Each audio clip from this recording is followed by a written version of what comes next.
Mas você não é todo mundo. Mas você não é todo mundo. Mas você não é todo mundo.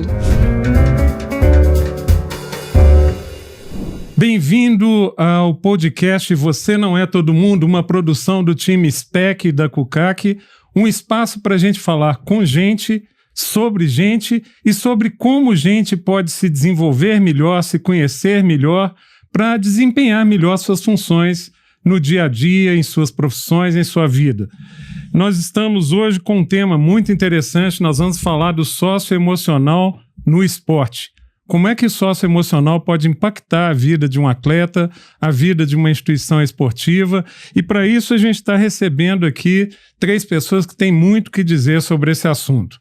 Antes da gente prosseguir, por favor, se você não é inscrito no canal, se inscreva, deixe seu like ou seu dislike e divulgue o nosso podcast para todos aqueles que têm interesse no crescimento pessoal dos indivíduos. Eu começo aqui a nossa roda, como sempre faço, pedindo aqui cada um dos nossos convidados se apresente. Eu vou começar com você, Plínio.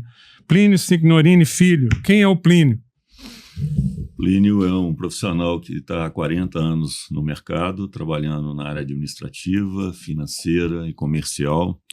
Basicamente, 35 anos em banco. E tive uma experiência de 4 anos como CEO do Clube Atlético Mineiro. Queria agradecer o convite, dar uma boa tarde para todos, né? É uma honra estar aqui com vocês e para os nossos ouvintes e todo mundo que está nos acompanhando. Obrigado, Plínio. Passa agora ao Dr. Daniel Portilho. Quem é o Dr. Daniel Portilho? Pode cortar o doutor, Roberto? Ok. Uma honra e um prazer participar. Obrigado pelo convite. Eu sou advogado, atuo já há alguns anos na área do esporte e esse tema me interessa muito não só como profissional, porque no meu trabalho assessorando atletas, familiares de atletas, agentes, eu acabo recebendo o resultado final de situações que tem tudo a ver com o socioemocional dos atletas. E como um amante do esporte, desde que eu me entendo por gente, eu sempre gostei muito de ler biografias de grandes atletas, livros que contam bastidores de determinadas temporadas, de diversas modalidades, e eu sempre percebi que esse componente socioemocional é algo que faz muita diferença no alto desempenho e para a formação, né, das pessoas que vão ali se aventurar em alguma atividade esportiva. Então, é um tema do qual eu gosto muito, espero poder contribuir de alguma forma aí com o podcast. Obrigado, Daniel. E agora uma pessoa mais conhecida, um ex-atleta, né, mas eu vou deixar que ele mesmo se apresente, William Oliveira, que foi um grande atleta aí do nosso esporte, do nosso futebol. William, seja muito bem-vindo. Apesar de ser mais conhecido, quem é o William? Bom, eu sou um ex-atleta, eu falo que eu estive, né, algumas coisas na minha vida, porque o que a gente faz, na minha visão, não define a gente, né? E ainda estou em busca de uma definição, mas eu busco ser uma pessoa honesta, correta, um bom pai de família, um bom marido, um bom filho. Esses são os valores que meus pais me passaram e eu tento honrar. E nessa trajetória eu me desenvolvi e fui um atleta profissional, já fui um dirigente esportivo, já fui comentarista esportivo e estou mais ou menos há 14 anos no mercado financeiro desenvolvendo assessoria de investimentos até aparecer o próximo desafio. Sejam muito bem-vindos, então. Eu vou começar, gente, com uma pergunta mais aberta, uma pergunta que funda o nosso debate aqui, né? Eu gosto muito de, quando eu discuto um tema, tentar precisar exatamente do que a gente está falando, tá? Então a pergunta é, o que é desenvolvimento socioemocional no contexto esportivo? Eu vou começar pelo William, por uma razão óbvia, ele foi atleta. Do seu dia a dia, William, como atleta, como dirigente esportivo, o que era e o que é o socioemocional? Ele existe lá? Se não existe, deveria existir? Como é que você entende isso?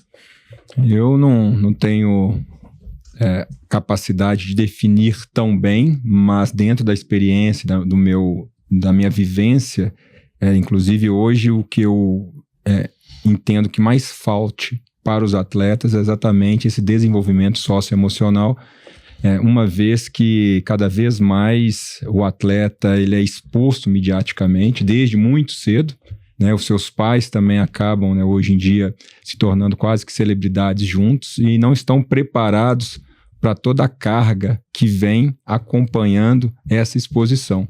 E aí no meio desse caminho é muito natural.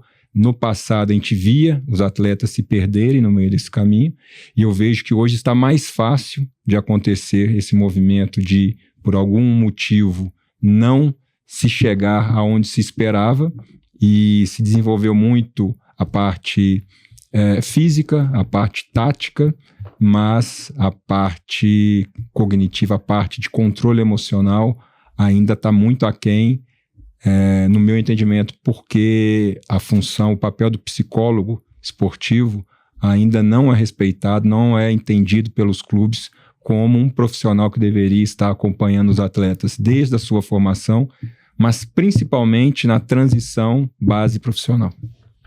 Muito interessante, a gente já começa o podcast com o William trazendo uma provocação importante, né, de que não é mais o atleta sozinho, é o atleta, sua família, né, irmã, você falou pais, mas frequentemente a gente escuta falar tal pessoa é irmã do atleta tal qual, muito famoso, isso é uma dimensão muito importante.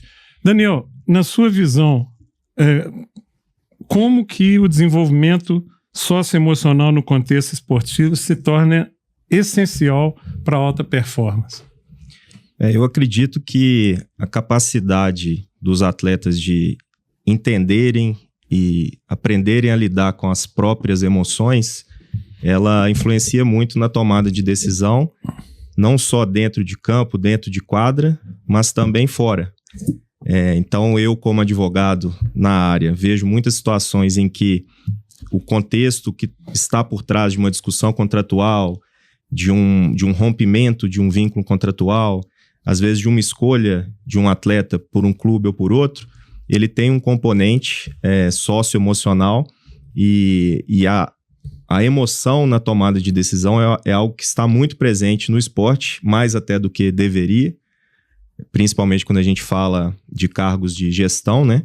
É difícil que um dirigente esportivo consiga olhar de maneira absolutamente neutra para situações em relação às quais ele tem que tomar alguma decisão, seria o ideal, mas somos todos seres humanos e as emoções elas exercem uma influência grande nesses momentos mais agudos, né? Eu acho que isso vale para todo mundo que está de alguma forma envolvido aí com o esporte e em outras áreas da vida. Então eu acredito que compreender essas ferramentas que existem e que estão hoje disponíveis para essa compreensão das próprias emoções, ela pode muitas vezes ser o diferencial entre um atleta que atingiu todo o seu potencial e um atleta que acabou ficando pelo caminho, né, e não produzindo no alto rendimento todos os resultados que ele próprio esperava e que o entorno dele, família, clube, torcedores, enfim, imaginavam que ele pudesse alcançar. Ô Plínio, o Daniel trouxe já um segundo insight importante aqui, quando ele diz que a gente está falando aqui da alta performance, estamos falando da quadra, do campo, né, esportivo, mas ele falou, olha, é mais do que isso, é o match com o clube, é a relação profissional com o clube, é a escolha do clube. Como é que você vê esse sócio emocional interferindo nessa relação do atleta, não em campo, mas com o clube? Esse assunto é um assunto muito interessante, né? Porque ele engloba tudo, né? Se você parar para raciocinar sobre todos os aspectos, né? Inclusive de profissões distintas à profissão de um dirigente de futebol ou de qualquer esporte, você tem um componente que é o estresse. E esse estresse, ele está na nossa vida diariamente, né? E o que vem dentro da observação e dentro da experiência que eu tive no Atlético, quando trabalhei lá, a gente percebe muitas vezes que não existe dentro dos clubes ou das instituições um trabalho, como o William falou, que valorize esse tipo de desenvolvimento. E esse desenvolvimento, ele vai para todos, não só os atletas, mas os dirigentes, os treinadores, todo mundo precisa ter uma compreensão do nível de profundidade que isso deveria alcançar dentro de um clube para que você possa ter resultados consistentes. Porque não adianta você ter uma preparação física excepcional, fisiológica exemplar, porque num momento de pressão, se seu psicológico não estiver bem preparado, tudo aquilo que você fez não tem efeito nenhum. A gente vê isso acontecer, né? Então, essa relação do atleta com o clube, ela também tem que ser uma relação muito bem administrada do ponto de vista socioemocional, porque se a gente não compreende as dores do atleta, e o atleta também não compreende as dores do clube, da instituição, a lacuna que se cria muito grande. E isso dá vamos dizer, um espaço para um componente emocional muito forte, né? O futebol, por exemplo, é emocional. Eu estudava isso quando estava no Atlético. Qual que é a relação da torcida com o clube, né? A gente conversava racionalmente com o torcedor não entendia. Por quê? Porque 90% do tempo dele dedicado ao clube é emocional. Então, essas relações, elas são muito fortes. E eu acredito que tanto a família do atleta quanto o atleta também tem uma relação muito emocional com tudo aquilo que acontece dentro do clube. O William pode falar muito bem isso e certificar, de fato, que essa observação minha, ela faz sentido ou não. Nós estamos aqui para aprender, para trocar ideias, né? Mas eu acho fundamental que esse trabalho ele seja feito, mas de uma forma concisa, com todos participando disso e de uma forma muito organizada, porque também falta muito planejamento. Se você não planeja, se você não constrói algo que seja sustentável, esse trabalho ele começa e se perde. E o grande problema das instituições do esporte é que você muda a gestão, todo o trabalho que é feito anteriormente é largado. Não se dá o valor, porque as pessoas elas não param para entender o fundamento daquilo que está sendo desenvolvido e o resultado que se alcançou. A gente tem que entender isso dessa forma, na minha visão, tá, Roberto? William, nessa trajetória de falar de socioemocional dentro e fora do esporte, sempre vem uma discussão quase que sempre num primeiro momento sobre idade, né? Você, obviamente, foi atleta de base, foi atleta jovem, né, na carreira e depois mais maduro. Como é que existe uma certa crença de que um atleta mais maduro, especialmente aquele atleta que já se posicionou na sua carreira, que ele não pode mais ser treinado socioemocionalmente? O que tem de verdade nisso? Bom, eu discordo de 100%. Já ouvi isso algumas vezes, tá?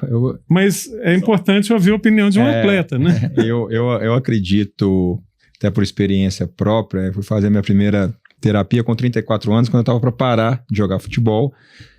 Eu tinha um preconceito, eu nunca gostei de ter preconceitos, então foi uma grande oportunidade para eu poder testar, né, quebrar esse paradigma que eu tinha, que era uma visão muito errada, apesar de ter quase feito vestibular para psicologia. Eu tinha, talvez pelo meio, né, em que eu mais convivia, que era o meio esportivo do futebol, a gente não via, na minha época, a figura do psicólogo, né, do terapeuta, não existia. E eu, quando já tinha decidido parar, deixa eu ver se é isso mesmo. E aí comecei a fazer terapia. Foi ótimo. Ainda atleta, no meu último ano. Foi ótimo, que confirmou aquilo que eu tinha de fato decidido e até me ajudou a descobrir algumas coisas assim. Desculpa, curiosidade, seus colegas atletas sabiam que você estava fazendo terapia? Ou foi alguma coisa mais particular? Eu não lembro se... Eu não escondi, porque eu não tinha vergonha, assim. Não foi uma decisão, vou fazer escondido. Não, foi uma decisão muito tranquila. E como eu tinha, assim, quem me conhecia, né, no meio,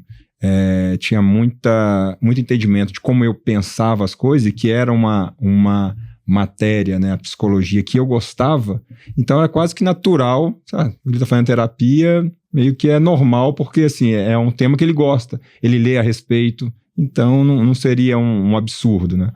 E para mim, então, com 34 anos, me ajudou ali a, de fato, encerrar um ciclo que foi um ciclo muito vitorioso, que eu amava o que eu fazia, mas que eu vislumbrava que de fato estava chegando ao fim.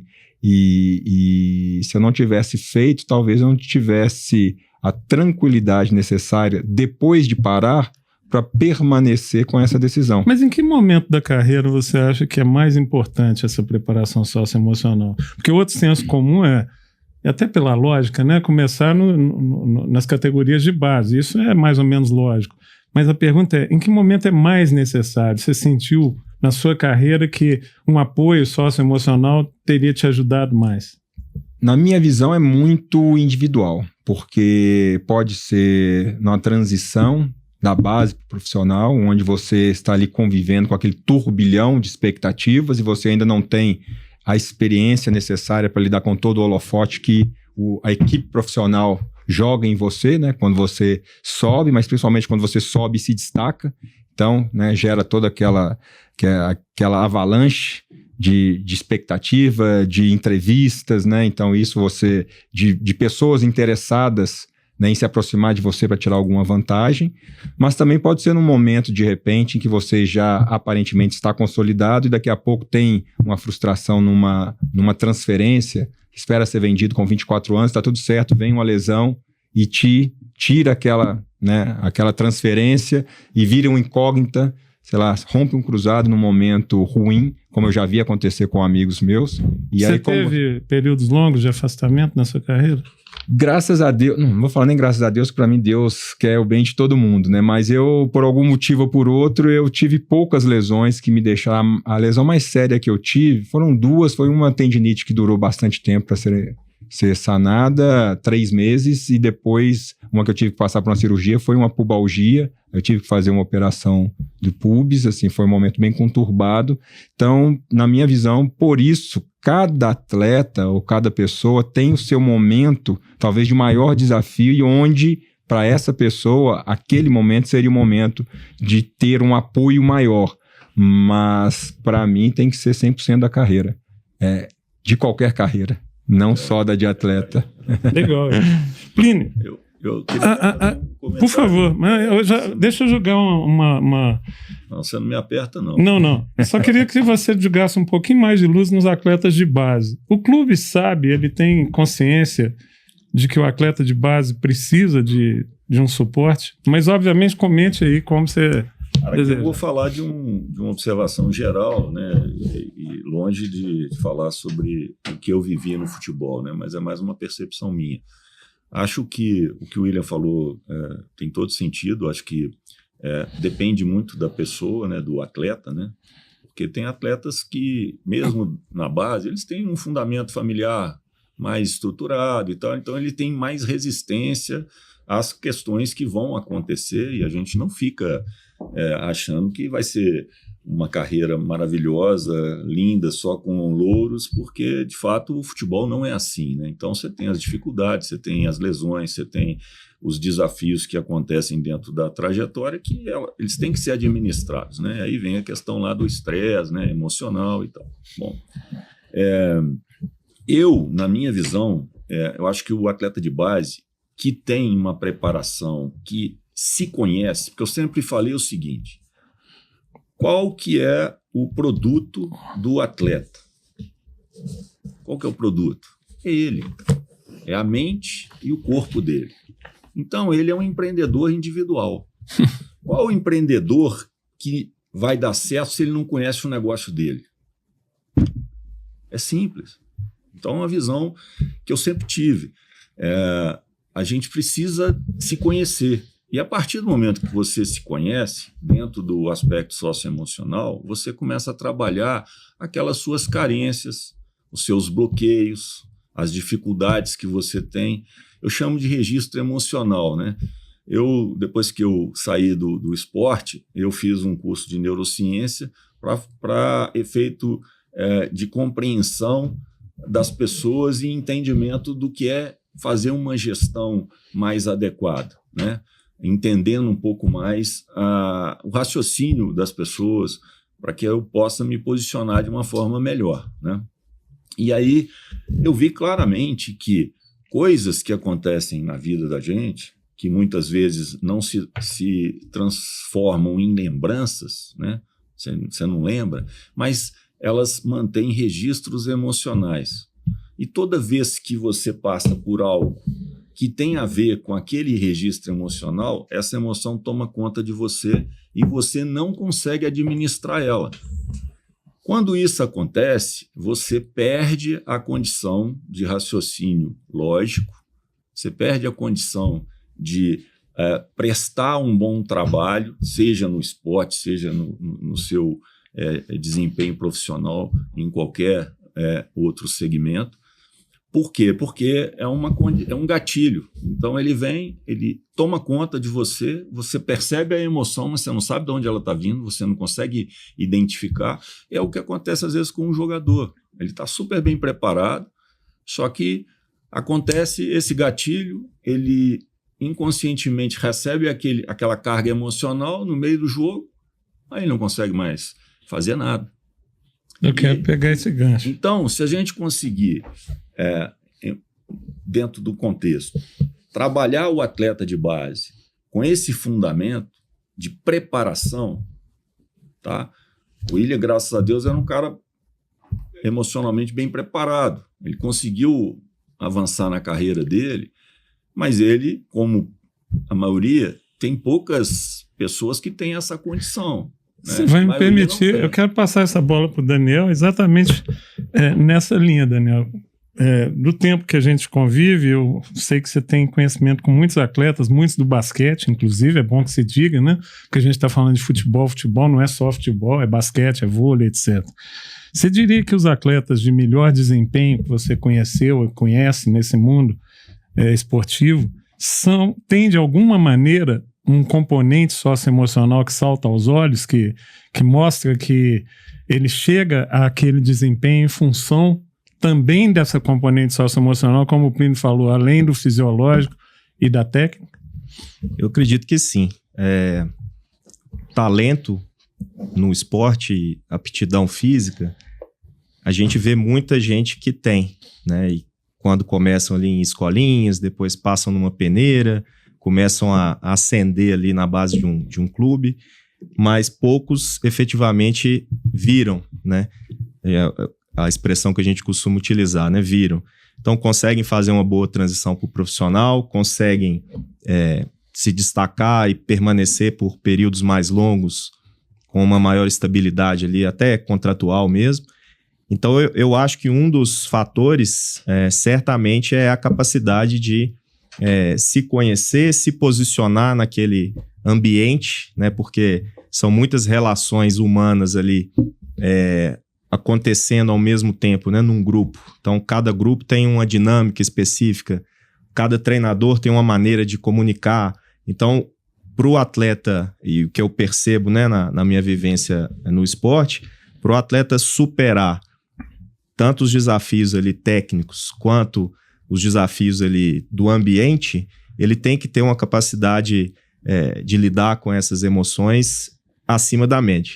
Então eu acho que os atletas que de fato têm uma carreira de maior sucesso, esse é um dos ingredientes, né? Eu acho principalmente no esporte atual, em que as exigências são muito grandes, em que a exposição é muito grande, como o Willian falou aqui no início, né? As redes sociais ali, o atleta e o entorno do atleta estão o tempo todo sendo julgados, sendo avaliados, né? E, inclusive, isso tem uma relevância do ponto de vista até comercial para eles, né? O atleta vende a própria imagem, é o que o Plínio falou, o produto do atleta é ele próprio, né? É o desempenho dele e a imagem que ele... Exatamente, a imagem que ele projeta para o mercado, para a sociedade, né? Então, para lidar com isso tudo, se não houver no mínimo ali, uma compreensão, né, de como se colocar e como fazer com que as suas virtudes prevaleçam em relação às suas deficiências, eu acho muito improvável que o atleta realmente desenvolva todo o potencial e até usufrua daquele potencial que lá atrás certamente alguém bateu o olho e viu, e por isso que ele tentou, né, fazer uma carreira no esporte. E eu, assim, muitas vezes fiz contratos de formação, né, atletas que estavam iniciando, e aí anos depois, quando eu procuro saber, cadê esse cara? Eu não encontro, né? São atletas que ficaram pelo caminho. Alguns eu fiz o contrato há muitos anos, e aí quando eu vejo um jogo dele no profissional, numa equipe que eu, né, até não acompanho tanto, falo, aquele menino que há anos atrás eu fiz o contrato. Agora, essas são as exceções, né? A grande maioria acaba ficando pelo caminho mesmo. E aí eu acho que entra esse aspecto aí do sócio emocional. Daqui a pouco eu vou perguntar para vocês todos sobre exemplos, mas antes de chegar aos exemplos, eu queria saber o seguinte, e também é algo que nesse bloco aqui eu foco um pouco em você. A gente sabe que a gente costuma falar que a gente sabe quando o animal sabe quando a gente está com medo, tá? A minha pergunta é, um atleta que está fragilizado socioemocionalmente, ou que foi fragilizado ao longo da competição por um fato, um gol contra, ou o que quer que seja, o time sente o cheiro? O time sente junto com ele, na sua opinião, e em que grau sente? A ponto de afetar a competitividade do time inteiro? A ponto de você pensar assim, o técnico tinha que tirar esse cara? Depende da sensibilidade, né, dos atletas. A maioria, eu diria que sente, porque você está ali no dia a dia, então você acaba convivendo tanto que até o jeito de às vezes, dominar uma bola, de bater na bola, você percebe se a pessoa está no dia dela ou não. Então, eu já passei por experiência de decisão de pênaltis, por exemplo, de observar os atletas que estavam na lista de batedores e que não estavam bem para bater. Você sabia que não era uma boa ideia. Não era uma boa ideia. E o técnico tinha sido expulso nesse jogo e eu acabei trocando e o outro eu não troquei porque eu fiz assim, foi até engraçado, depois que passa fica engraçado, né? Mas um momento tenso, uma semifinal, e o técnico não estava lá, chega a lista, né? Batedores, 5. Aí eu cheguei em um, que eu vi que estava assim meio assustado, também era jovem, falei, você tá bem para bater o pênalti? Mas não falei educado, né? Estádio cheio, falei gritando e tal. E aí ele falou sim, aí eu dei um grito mais forte, mas você tá bem mesmo? Aí, não tô não. E aí, então tá, não tem problema. E aí, quem tá bem pra bater? E aí um levantou a mão, um outro que não tava na lista, era um bom batedor, então você bate no lugar dele. E aí falei com o outro, só que o outro nas 2 vezes ele me deu a confirmação que estava bem pra bater o pênalti. E eu falei, então tá. Mas você via nitidamente que ele não estava. Tanto é que quando ele vai bater o pênalti, depois um amigo me falou em casa, né, na TV, nossa, teve um que eu não sabia quem que era, mas assim, ele pegava a bola e tremia na hora de arrumar a bola. E ele bateu o pênalti de um jeito totalmente diferente que ele batia nos treinos. Ele era de chutar muito forte e ele foi bater mais colocado, assim, enfim, fez o gol, mas bateu completamente, era completamente diferente e tinha chance de ter errado, inclusive, né? Então, assim, essa percepção, claro que quem está em papel de liderança, eu acho que acaba tendo mais, é até uma característica necessária, né? Você ter mais essa sensibilidade para fazer gestão e capitão de equipe acaba tendo essa quase que obrigação de entender bem seus atletas, né, seus colegas ali dentro de campo, mas de fato os demais atletas, eles têm esse olhar e acabam entendendo que você protege mais, inclusive, passa menos a bola para o atleta, muitas vezes. Você acha que o técnico, às vezes, ignora isso?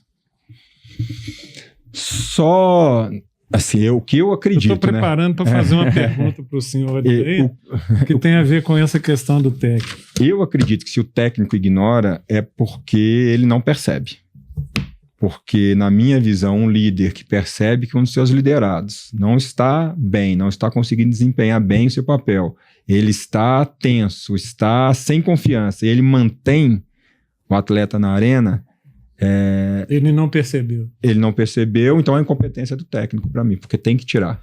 Para sobrevivência, inclusive, do técnico, que é o primeiro a ser mandado embora. Por isso que eu acho que é por incompetência que ele mantém, não por algum outro motivo. Ô Daniel, e essa pergunta vai ser extensiva a você também, Plínio. Se é tão óbvio, porque nesse ponto nós estamos falando aqui já há algum tempo sobre o sócio emocional, E assim, a conclusão que eu chego, eu acho que quem está nos ouvindo também chega, é muito óbvio que é importante. Tá? Mas se é tão óbvio, por que que não vira? Estou usando um termo que você usou. Por que que os clubes não... O William citou aqui que durante a carreira dele, se eu entendi bem, não existia nem um psicólogo esportivo que virar falar em preparação socioemocional mais extensa, né? Ou contínua. Se é tão óbvio, por que que não vira? O que está faltando para os clubes, para as instituições esportivas de todas as modalidades entenderem sobre essa necessidade? Eu pergunto primeiro para você e depois para o Plínio. Eu acho que os clubes, né, são representativos disso, mas as escolas também são, né? Mesmo escolas muito tradicionais, assim, reconhecidamente competentes ali na função de educar, muitas vezes elas não têm nenhuma linha de trabalho que enderece a questão socioemocional. E eu acredito que durante muitas décadas, hoje a gente sabe de alguns clubes que têm psicopedagogos nas equipes de base, que, né, de alguma maneira estão olhando para isso, mas durante muito tempo eu acho que atribuiu-se ao treinador ou ao diretor a função de lidar, né, com as questões psicológicas do grupo, de cada atleta. E mais cedo aqui um pouquinho você comentou do basquete. Há alguns dias eu estava num evento. Isso é muito bom, porque eu ia pedir um exemplo, então vamos a um. Tá, não vou falar o nome porque não tem necessidade, mas o exemplo vale a pena comentar.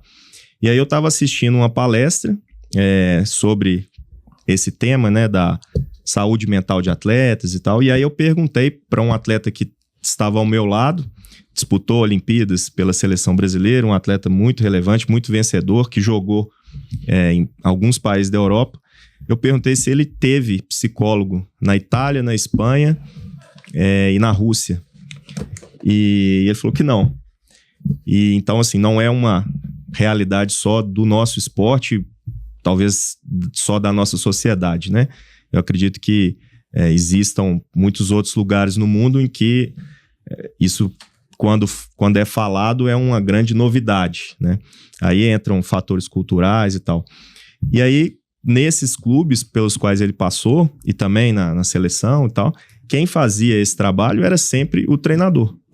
E muitas vezes o treinador não tem, embora por si só a função de liderança, né, normalmente é ocupada por alguém que tem essa sensibilidade maior para perceber o outro, muitas vezes o treinador não tem ali uma condição de comunicação adequada sobre essa matéria, né, para poder tratar sobre esses pontos com o atleta. E aí acaba sendo a psicologia ali do grito e de uma maneira às vezes agressiva de falar. Claro, no ambiente do esporte, né, muito competitivo, não dá para você pedir, por favor, com licença, toda hora. Existe uma necessidade de as manifestações ali da comunicação ser mais espontânea e eventualmente ali vai ter uma palavra mais grosseira e tal. Mas tem pessoas que respondem melhor a determinados estímulos do que outras. Então, o treinador é que ficava encarregado disso, né? Eu acho que hoje percebe-se, né, e é crescente esse movimento, que isso não pode ficar só com o treinador, até porque o treinador muitas vezes não se preparou para exercer esse papel, né? E só um comentário sobre essa função do treinador. A NFL acabou de fazer o primeiro jogo aqui em território brasileiro, então está muito em evidência, e é um exemplo da NFL. Tem um treinador do Pittsburgh Steelers, que é uma equipe muito tradicional, né? E esse treinador ele está lá há quase 20 anos, e até hoje ele não teve uma temporada em que a equipe tenha tido menos vitórias do que derrotas. Ele sempre termina, no mínimo, com o saldo ali 0-0, né, entre vitórias e derrotas. E aí, lendo uma biografia dele, uma conduta dele me chamou a atenção.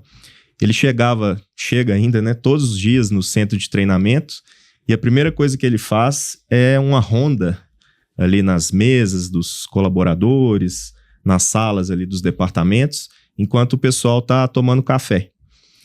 E aí ele cumprimenta um, cumprimenta outro, pergunta como é que está a família, E muita gente atribuía isso a é um cara que tá querendo ser simpático e tal. E, na verdade, né, ele revela isso depois, isso é uma estratégia dele para tentar perceber se o cara tá no dia bom, se aquele cara pode estar com algum problema, porque, igual o William falou, né, às vezes pelo hábito diferente, pela linguagem corporal diferente, a pessoa com mais sensibilidade, que tenha se preparado para lidar com isso, consegue perceber, olha, aquela pessoa não está no melhor dia. Então, talvez eu tenha que abordá-la de uma outra forma. E aí ele atribui o sucesso aí contínuo da equipe dele a essa capacidade de entender os momentos de cada pessoa e saber como apertar os botões ali corretos para estimulá-las, né, da maneira mais eficiente possível. E esse treinador especificamente tem essa habilidade, né? Mas eu acho que ela, primeiro, ela não é tão fácil de ser, das pessoas terem, né? E eu acho que o trabalho com ela, para desenvolvê-la, ainda pode crescer muito, né? Eu acho que ainda nas instituições esportivas ainda falta um foco maior nesse tipo de cuidado. Ô Plínio, e aí? Os clubes não sabem, não querem, não dão conta ou é outra coisa? Sócio-emocional. Eu acho que são vários fatores, né, Roberto? Passa muito por questões individuais, né? Como já foi falado aqui. Tem treinadores que não admitem nenhum outro profissional interferir no trabalho deles, né? Não escutam. Que o Daniel falou sobre esse trabalho feito pelo treinador. Isso é o ouvido no trilho, né, cara? Você tem que estar ali, tem que estar entendendo o que está acontecendo com o seu grupo para você tomar a melhor decisão. E você, como líder, né, você tem que saber. Mas o que acontece normalmente? Essa dificuldade de aceitação, né, de um profissional e de um planejamento para que isso aconteça, para que você ganhe com isso, né? São poucos profissionais que têm essa formação, né? Esse entendimento, e eu costumo dizer que o carinho, né, de fazer algo diferente, porque isso é que vai trazer o resultado. Porque resultados, principalmente em esporte, a gente sabe muito bem. De repente você tem uma temporada maravilhosa, você alcança um resultado ali, porque vários fatores conjugados ali te deram essa oportunidade. E o que dentro de uma visão prática deveria acontecer? Algo planejado para que esse resultado seja contínuo, como acontece com o treinador que o Daniel citou, né, que tem um resultado consistente, porque ele tem uma prática que ele aprendeu. Provavelmente ele não estudou para isso, ele foi uma observação. Acho que é um componente muito importante do líder, né? Observar e tentar fazer com que o melhor seja feito, e isso dá resultado. Vocês contaram os exemplos de vocês, eu vou contar um fato que aconteceu comigo para levantar uma bola para o William. Muitos anos atrás, uma funcionária minha, um dia de trabalho, não me lembro nem qual era o assunto, mas me marcou muito pela resposta que ela me deu. A gente tinha que entregar algum trabalho muito rápido e eu falei de forma firme, igual você falou com o cara lá que ia bater o pênalti, de forma muito firme com ela, e aquilo passou. 2 dias depois ela chega para mim e fala que um fulano, um outro gerente da empresa, tinha gritado com ela e que ela não aceitava aquilo de jeito nenhum. Eu virei para ela e falei assim, mas ela se chamava Renata. Ô Renata, me explica uma coisa. 2 dias atrás eu gritei com você. Por que eu posso e ele não? Falou, porque eu sei onde você quer que eu chegue. Essa foi a resposta que ela me deu. Eu sei onde você quer que eu chegue. A minha pergunta para você, William, nessa linha é, como é que o treinador, com ou sem formação socioemocional, como é que ele pode ajudar ou atrapalhar muito um atleta? Porque tem também essa coisa a ideia de que treinadores que gritam são os treinadores. Só ideia, tá, William? E a pergunta que é justamente para a gente saber um pouquinho da sua experiência. Isso é verdade? É o único jeito de lidar com o atleta, é o grito, é uma forma mais bruta, existem outras estratégias. Como é que o treinador atrapalha ou ajuda o atleta do ponto de vista socioemocional? Tendo ele formação para isso ou não? Então, vamos lá. Na minha concepção de profissional, e aí eu falo de líder, né? Não vou ficar falando só de treinador, mas o treinador é um líder. Sim. Ele é um formador. E para mim, todo formador, ele tem que ter a competência socioemocional. Eu sei que no Brasil a gente ainda está caminhando, está engateando nisso. Falando agora de técnicos, né? A gente tem um problema de formação de técnicos, essa é a minha opinião. E por isso a gente também tem um problema na formação de atletas. Se cobra muito também dos técnicos, como a gente está falando. O técnico tem que ser o psicólogo, não, ele tem que ser o líder. Mas deveria ter um terapeuta, né, um psicólogo com especialidade desportiva, lá da base até o profissional. Esse é o meu entendimento. Inclusive para valorizar ou valorar mais o atleta sob o ponto de vista de eu não vou perder um atleta por conta de emoções que ele não está conseguindo lidar. E vou vender esse jogador. Esse é o meu interesse. O negócio do clube de futebol, querendo ou não, no Brasil, você precisa de formar e vender. É o que dá mais retorno sob o ponto de vista de negócio. Não é comprar um jogador já pronto. É você ter dentro de casa, formar e vender. E para eu formar e vender bem, esse atleta tem que ter o que a gente chama de algo mais. Controle emocional, né? Esse entendimento. Daqui a pouco falar um segundo idioma. Né? São coisas que, para mim, você ajuda, você investe, isso não é gasto, são conceitos, né, de entendimento. Para mim, isso é investimento, porque você não vai formar o Neymar sempre. Mas e os outros abaixo do Neymar, que você pode estar ali, ano após ano, revelando 3, 4, 5 e vendendo esse. Mas dourando a pílula, né? Pô, fala inglês, né? Porque tem uma base mínima. Isso vai fazer com que haja um interesse maior de clubes, talvez não da Premier, mas talvez clubes de mercados secundários que vão pagar um bom dinheiro. Você acha que o atleta perde valor por não ter formação socioemocional? Total. Você citou o Neymar, eu não posso deixar de falar disso. O Neymar podia ter sido mais do que ele foi.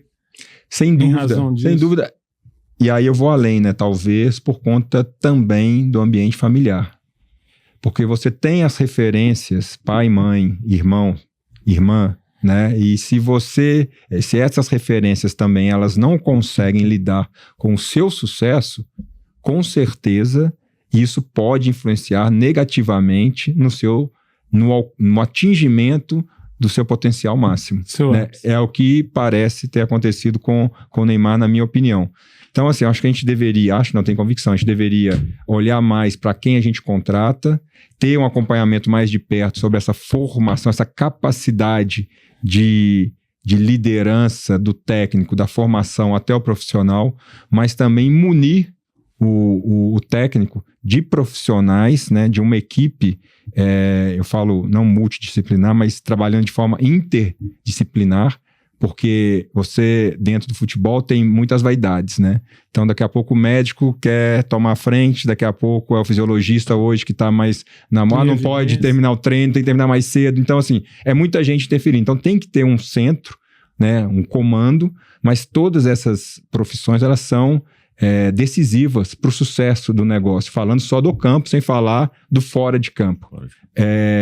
E, para mim, o terapeuta tem que estar, uma dessas profissões, como era no passado, e ainda, para mim, não está 100%, mas já melhorou muito a questão da nutrição. O nutricionista, o profissional de nutrição, ele, durante um bom tempo, ele era para inglês ver. Ele estava lá, mas ninguém respeitava. Os atletas não respeitavam, os médicos muitas vezes passavam por cima da determinação do nutricionista, do profissional. E hoje eu já vejo isso de uma forma diferente. Evoluiu. Hoje já reconhecem e já valorizam mais. Não em todos os clubes, mas em muitos clubes sim. Então isso é que eu vejo que deva acontecer na formação, na base e também no profissional. Mas para mim, cargo de liderança, isso eu não abriria mão. Dos técnicos, devem ter sido muitos, né? Você teve uma carreira longa, que você lidou. O estilo era mais ou menos padrão, era o estilo mais durão, ou você teve aquele técnico que era em liderança, a gente fala liderança inspiradora, liderança focada em resultado. Teve algum que se destacou? Eu tive alguns, né, de lideranças, distintas formas de liderar, mas a gente tem que entender, falando não só de futebol, mas falando, a gente na verdade, o esporte, né, ele vem para substituir as arenas que era lá o Coliseu, né? Então a gente olha, é só olhar a história, a gente vê que é aquilo, né? A emoção na flor da pele, quem está ali assistindo e os gladiadores ali na arena, né? Então, hoje são os atletas, né, seja de qualquer esporte, a arena lotada, né? E a gente sente, né, como que o emocional ali de todo aquele ambiente fica carregado em decisões, principalmente. Eu vejo assim, você tem que gritar, senão você não consegue nem ser escutado. Já começa por aí. Já começa, né? Então, assim, quando a gente fala do grito, muitas vezes tem essa má interpretação que a pessoa está gritando, que ela está ofendendo. Primeiro, não é isso. Claro que você pode ofender gritando ou pode ofender sem gritar. Né? A pessoa sabe onde é que você quer chegar, onde que ela quer que você chegue, né? Exato. Mas o grito não é um incômodo. Então, assim, se você vai passar um recado numa arena lotada, você grita, nem que seja pro lateral direito, para falar pro zagueiro, para falar pro lateral esquerdo. Porque você gritando não consegue chegar até lá. Agora, tira desse ambiente. Tem um ambiente do dia a dia, onde não tem torcida, onde não tem ninguém ali que possa abafar, né, a forma que você está falando. A pessoa vai escutar. Tem técnicos que gritam mais, tem técnicos que gritam menos. Cabe a cada um, acho que tem como chegar no resultado, ambos. É que depende muito exatamente o que você vai falar e a forma que você vai falar e para quem você vai falar. Porque tem jogador, tem ser humano que reage com grito, tem ser humano que não reage bem com grito. Né? E cabe ao líder ter essa sensibilidade. Por isso que eu falo, o líder que não tem sensibilidade, para mim, ele está errado, e mais errado ainda quem contratou, porque não avaliou bem. Daniel, você contou aí pra gente que lidou bastante com atletas jovens, fazendo contratos, etc. Você consegue destacar alguma coisa que você diria assim, olha, se não puder fazer mais nada no campo socioemocional, prepare esse atleta para 3 pontinhos. Você consegue imaginar o que é a preparação mais importante, tanto no campo das decisões com a corporação, com as instituições esportivas, quanto na competição em si? Eu acho que para tocar nisso a gente teria que considerar a família, né? Assim, aquela referência familiar mais sólida vai permitir que um atleta compreenda que se ele passar por aquela formação e não se tornar um profissional do esporte, ele ainda assim vai ter condição de buscar um outro caminho, e aí caberia aos clubes também formar ali, além de atletas, cidadãos, né? Que eu acho que é algo que a gente também ainda está carente, mas vem melhorando, né? Só que vem melhorando no topo, né? O futebol, que é o principal esporte aqui do nosso país, a gente enxerga muito o topo. Mas tem um grande contingente, né, de jovens todos os dias tentando... Né, deixados pelo caminho. E já atletas mais velhos, já profissionais, né, que ganham a vida com o esporte, mas que sem aquela...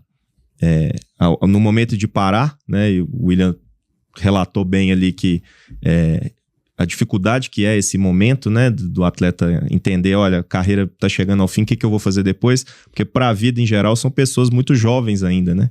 Os atletas param, né, na carreira, mas ainda são jovens para várias outras coisas da vida. Então, acho que esse tipo de trabalho, ele também vai resultar na formação de pessoas melhores, né? Pessoas que em outros ambientes, profissionais ou não, elas vão ter uma capacidade mais apurada de se posicionar, de tomar as decisões, né, familiares, enfim. Então, me parece que o esporte pode ter um papel muito importante também nisso, né? E aí a gente entra numa questão que é até legal, né? No Brasil a gente tem, hoje, né, não é obrigatória a disciplina ali de educação física, né, em todas as escolas, e a gente sabe que muitas escolas sequer oferecem, né, a oportunidade ou não tem nem a estrutura para ter o esporte como uma ferramenta de formação. Eu acho que se a gente tiver incentivos, inclusive do ponto de vista, né, da legislação, para que as entidades se habilitem a, né, usar o esporte também como elemento ali de formação de pessoas, de cidadãos, o ganho para a sociedade vai ser muito grande, né? Então, me parece que tratar desse tema e mostrar a importância que ele tem, realmente parece óbvio, mas ainda não é feito, né, no volume que a gente entende que seria é tão o óbvio ideal. Porque não vira, né? Eu acho que é também uma maneira de contribuir para que isso passe a ser não a exceção, né? E sim uma regra, e sim um modelo, né, que vai ser útil, né? Seja para transformar uma pessoa num competidor, num esportista de alto nível, seja para preparar aquela pessoa para outras batalhas que ela vai enfrentar na vida, não só dentro de campo ou dentro de uma quadra, né? Muito interessante essa visão. Plínio, eu quero falar com você sobre dados, mas antes eu preciso, para não perder o gancho do Daniel, vamos para outra ponta da carreira, né? Você contou que se preparou para fazer sua transição de carreira lá no final. Se você tivesse que dar um recado hoje para um atleta que está se aproximando dessa transição de carreira, do ponto de vista socioemocional, para que ele tem que se preparar? Bom, primeiro que ele deveria se preparar no início do sonho dele de virar jogador de futebol, né? Porque a preparação ela já começa aí. Eu, de forma até obrigatória, meus pais, quando eu passei no teste no América, meu pai, que adora futebol, atleticano fanático, falou assim, se as notas baixarem, você tá fora. E então, assim, eu estudei a vida toda em escola pública, mas ainda peguei escola pública boa, então era apertado, né? Os meus 2 últimos anos ainda fiz à noite por conta, já treinava de manhã e de tarde. Mas eu consegui entender muito cedo que o futebol, ele era uma possibilidade, ele não era uma realidade. Por mais que a minha carreira na base tenha sido promissora, tenha ido para a seleção brasileira sub-17, tinha sido capitão lá e tal. Isso me fez prestar um vestibular, ganhei uma bolsa, através da AGAP, Associação de Garantia aos Atletas Profissionais, me permitiu fazer um pré-vestibular, me ofereceram uma bolsa, passei na PUC para Ciências Contábeis. Enquanto você era atleta? Enquanto era atleta. Então, com 19 anos, eu jogava futebol na base do América e saía e à noite ia para a faculdade, ia para a PUC, lá no Coração Eucarístico, fazer Ciências Contábeis. Então, assim, o conselho é se preparem desde cedo, porque quanto mais cedo você começa a se preparar, mais tempo você tem para ir fazendo aos poucos. Agora, se você começa a se preparar com 33, está pensando em parar com 35, você tem ali 2 anos apenas. Dá tempo? É óbvio que dá. Mas o problema é que você deixou muita coisa pelo caminho que você poderia ter aproveitado aos poucos. Muitas viagens, muitas concentrações, muito tempo ocioso que você poderia ter otimizado e ganho algum conhecimento ao longo desse tempo.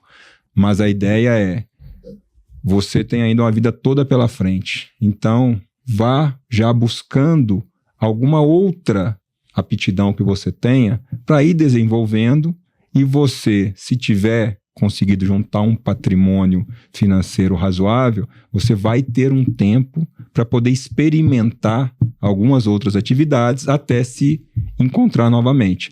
Se você não tiver tido, e a maioria não tem, porque ganha muito pouco, a capacidade de juntar um patrimônio, e aí, sendo bem transparente, a situação é bem mais difícil. E aí você não vai ter a oportunidade de experimentar muito, porque assim que acabar a sua carreira, você tem que trabalhar em outra para fazer dinheiro. Então, a situação acaba sendo mais apertada. Plínio, o grande cientista Deming, né? Não sei se o nosso ouvinte conhece, mas Deming era um pesquisador dos dados. Ele dizia: em Deus nós acreditamos, todos os demais nos tragam dados. E eu queria te perguntar o seguinte: é comum hoje no futebol, né, inclusive nas televisões, né, zona de calor, quantos passes certos, quantos passes... Enfim, tem dados sobrando, vazando pelo ladrão. mas não tem dados sobre... Você falou no início, por isso eu quis concentrar essa pergunta em você, que o grande patrimônio do atleta é ele SA, né? É ele próprio. Se conhecer, como é que ele pode ser um bom atleta se ele não se conhece tecnicamente, fisiologicamente e socioemocionalmente? Da sua experiência como dirigente, os clubes têm dados sobre quem são os atletas e também os treinadores, e aí eu estendo essa pergunta depois a você, Daniel, no campo do basquete, que é uma outra realidade que você conhece bem. Eles têm dados ou é uma terra de ninguém? Ninguém sabe quem é quem. Porque é importante pro nosso ouvinte saber que esses dados existem, né? Eu posso conhecer a estrutura socioemocional de um indivíduo e há um bom tempo, né? Isso é ciência, né? Os clubes têm isso, investem nisso, sabem quem são os seus atletas ou contratam no escuro, muitas vezes trazendo um técnico para um time que não vai dar match com aquele técnico, ou colocando um zagueiro que não dá match com outro zagueiro, e aí vai por aí afora. Como é que é isso? Do ponto de vista socioemocional, eu acho que a gente está muito atrasado, muito atrasado. Nos outros aspectos, não. Acho que hoje os departamentos de analytics estão muito bem, já estão se estruturando, tem hoje uma dinâmica bastante importante, inclusive nas decisões, né, dos clubes mais organizados e que tem esses departamentos mais estruturados. Fisiologia e técnica. Mas a questão psicossocial eu não vejo ninguém com essa coleta de dados, tá? Existe sim o trabalho, alguns clubes têm os psicólogos e tal, mas eles trabalham muito com aquele conceito de necessidade, sabe? Não tem uma visão prospectiva de uma análise. Eu tenho um conhecimento por gostar, né, da inteligência artificial, sei da capacidade que a inteligência artificial nos possibilita, né, de análise e de interpretação de dados para tomada de decisão, que eu acho fantástico, sempre adorei esse tema, né? Acho que os BIs bem construídos, eles te dão uma condição de tomada de decisão rápida e assertiva, mas eu acho que a gente está muito carente nesse aspecto, sabe? E existem ferramentas hoje no mercado que são ferramentas que possibilitam esse tipo de dado e que vão dar aos clubes e aos próprios atletas, né, essa condição de conhecimento e de evolução, sabe, Roberto? Que eu acho que a coisa mais bacana é você ver a evolução. Você como líder e o próprio atleta vendo que ele está evoluindo. Isso é muito bacana. E o dado te dá isso, né? Você tem alguma história do basquete, alguma informação do basquete? Até tem a ver um pouco com o que eu falei na manifestação anterior. Um comparativo que a gente pode fazer entre a nossa realidade aqui Brasil e a realidade nos Estados Unidos, né? Por trabalhar com esportes americanos, escrever sobre NBA, NFL, eu acabo tendo contato com essa realidade que lá é muito concentrada do ponto de vista da formação nas universidades, né? Então são as universidades que fornecem os atletas que vão se tornar profissionais e enquanto ele está ali no esporte universitário, ele também está se preparando para uma outra carreira. Então da mesma forma que no nosso futebol poucos viram e, né, tem que depois se encontrar ali numa atividade profissional, nos Estados Unidos isso também acontece, né? São na NFL 32 franquias, na NBA 30, né? Fala-se agora numa expansão, mas vai ser para 32 também. Então é um grupo muito seleto de atletas que chega nesse nível. Agora, como há esse investimento, né? As universidades têm grandes investimentos nos programas esportivos, né? E existe inclusive uma cobertura, né, na mídia, há canais dedicados exclusivamente ao esporte universitário. Esse investimento se reflete também na capacidade das instituições se aproximarem da academia, né, e trazerem novos conhecimentos para dentro ali das organizações. A NBA, por exemplo, tem um programa muito interessante em que ela lança editais para que empresas de determinados segmentos apresentem ali as soluções que elas desenvolvem. Então, cada período, esse edital cuida de uma área. Então, a área de saúde no esporte, a área de dados, a área de melhorias estruturais das arenas, enfim. Ela lança o edital, as empresas se inscrevem e tem ali um período, né, para demonstrar o tipo de serviço, o tipo de produto que elas oferecem. E se a liga vê que há uma possibilidade dela fornecer aquela solução para as franquias, ela entra como investidora nessas empresas. Então, nós temos, falando aí dos dados, um histórico grande de empresas que começaram fazendo mapeamento da movimentação dos atletas em quadra, com câmeras, e com um sistema alimentado por inteligência artificial, pegando essas imagens e transformando em informação útil para o atleta, para o treinador, para os preparadores físicos. Esse atleta, ele tem a tendência de fazer esse tipo de movimento, a eficiência dele cai quando ele faz o movimento pro outro lado. Há um histórico grande de empresas que começaram assim, fornecendo soluções de tecnologia para uma franquia da NBA, depois passaram a fornecer para 2, para 3, até o momento em que a liga falou, não, isso é interessante para o meu produto.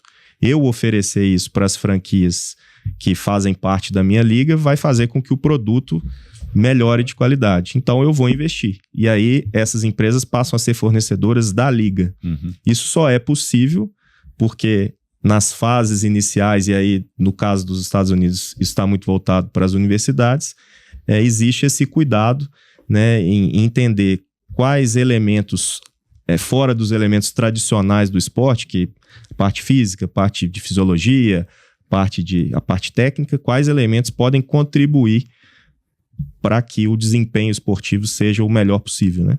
Então, ganha-se, um ganho grande, né? Um desafio grande em termos de complexidade, mas há também o resultado disso lá na frente, né?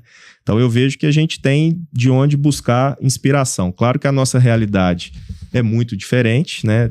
Inclusive nessa questão de não termos a cultura esportiva que eles têm lá por conta dos programas das universidades. Aqui é uma realidade bem própria, né? Então, a gente tem os campeonatos estaduais, o Brasil, os Estados Unidos também, né? É um país de dimensões muito grandes, mas aqui no Brasil a gente tem dificuldades logísticas para disputa de competições, tá? Uma série de desafios.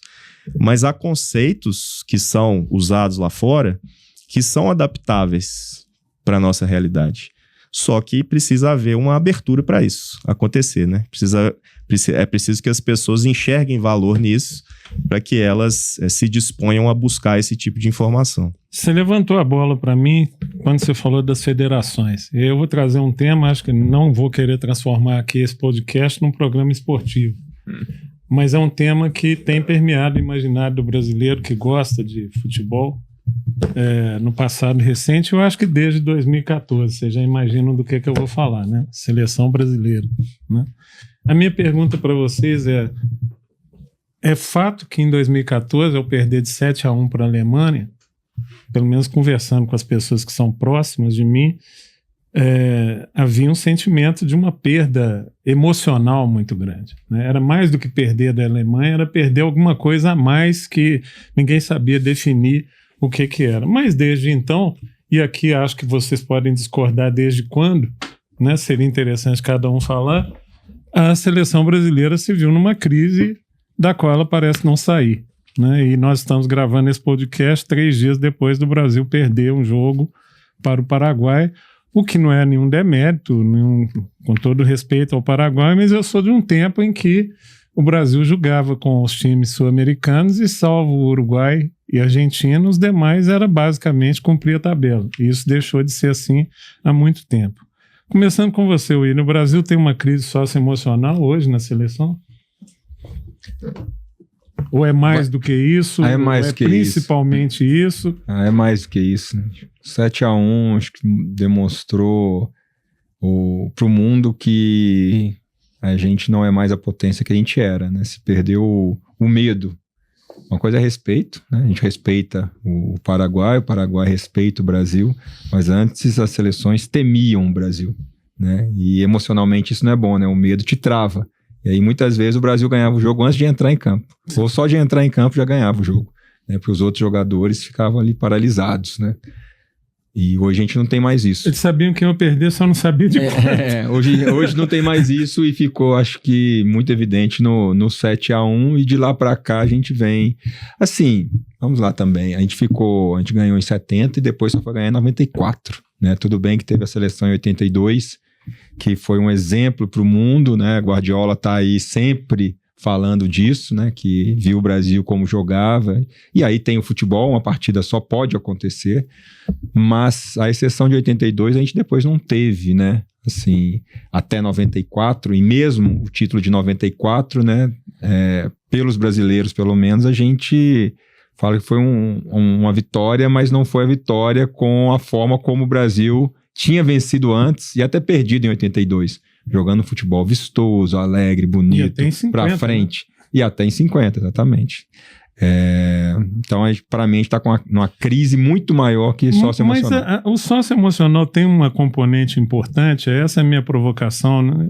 Eu tenho que explorar o lado socioemocional. Até que ponto o emocional dos atletas e até dos técnicos, né? Que tem passado pela seleção, até que ponto isso tem constituído um elemento decisivo para ganhar ou perder o jogo?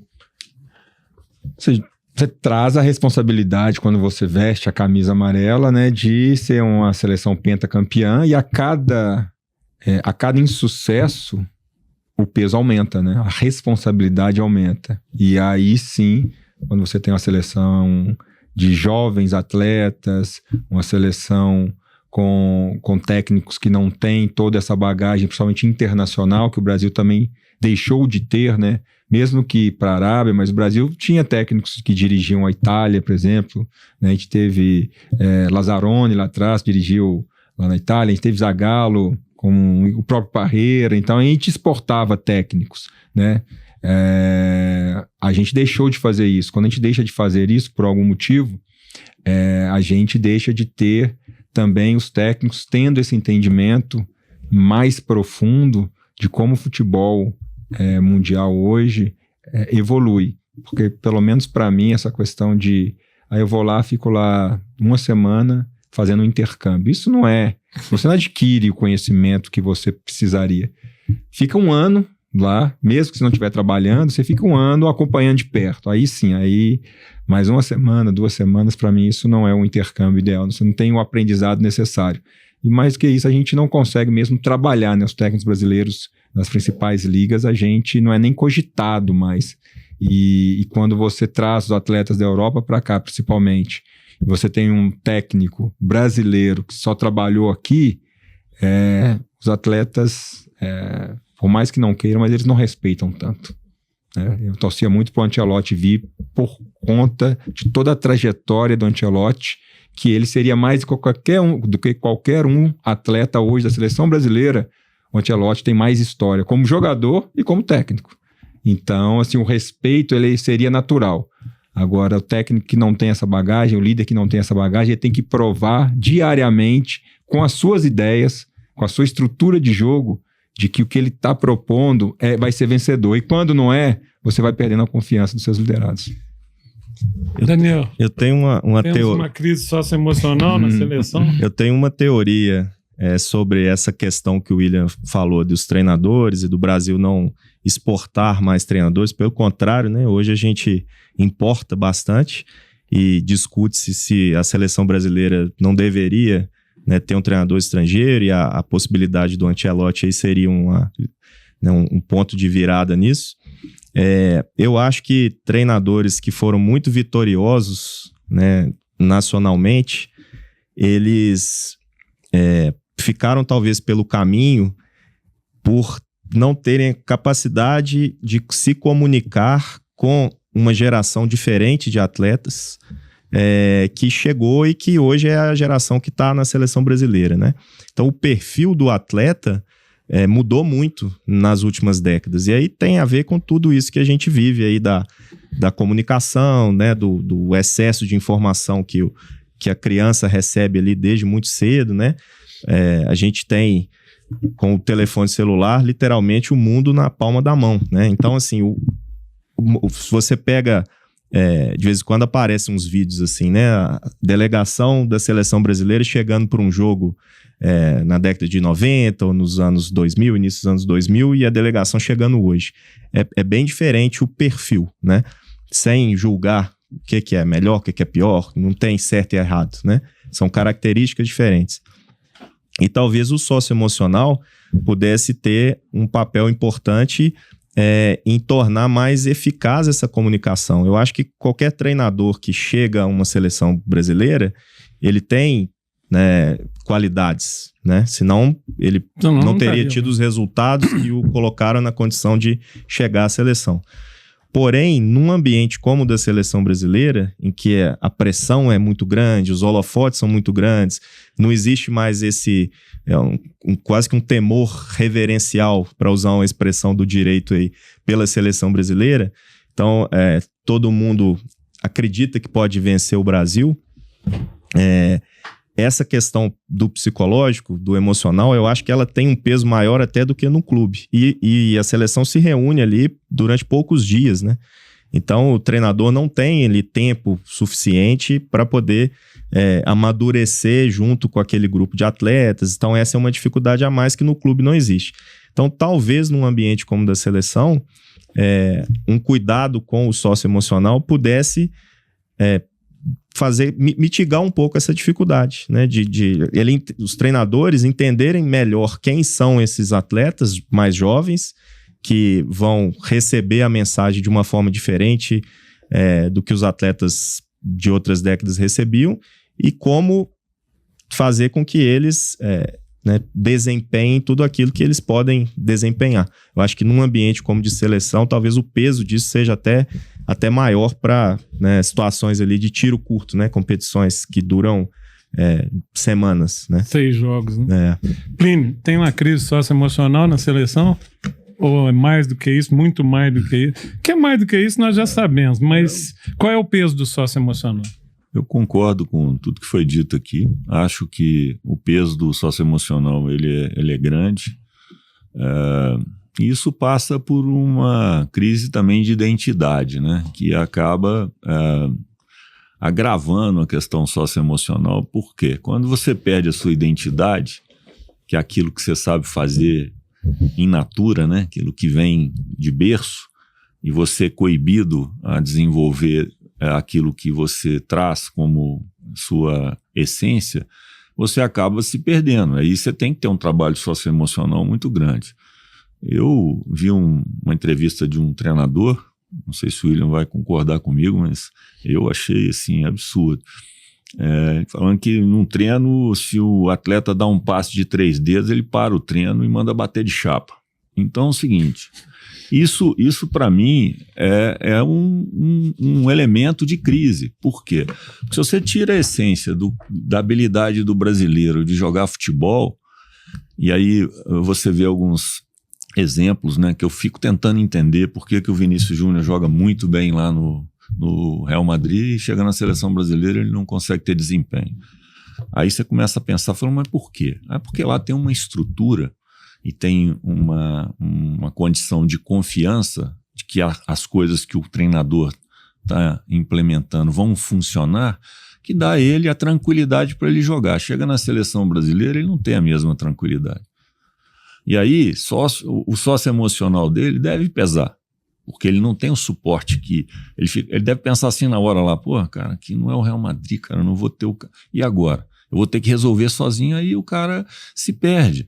Isso é uma interpretação minha, não sei se eu estou certo ou não, mas acredito que o componente socioemocional, ele tem um peso muito grande, mas quando a gente vai olhar, cara, nós perdemos a nossa essência, infelizmente, né? O futebol brasileiro, você citou 82, porra, a gente precisa ver espetáculo, né? A gente precisa ir ao campo para ver um jogo bonito, um jogo bem disputado. E tudo que vocês falaram, o Daniel comentou aí, que é o aprimoramento, o desenvolvimento, e parte por todos os aspectos, desde o socioemocional até a infraestrutura, porque se você melhora o produto, se você tem campos bons para uma disputa mais bonita, mais fluida, cara, tudo contribui para o sucesso. E a gente precisa disso no Brasil para a gente voltar a ser competitivo na seleção brasileira. Essa é a minha opinião.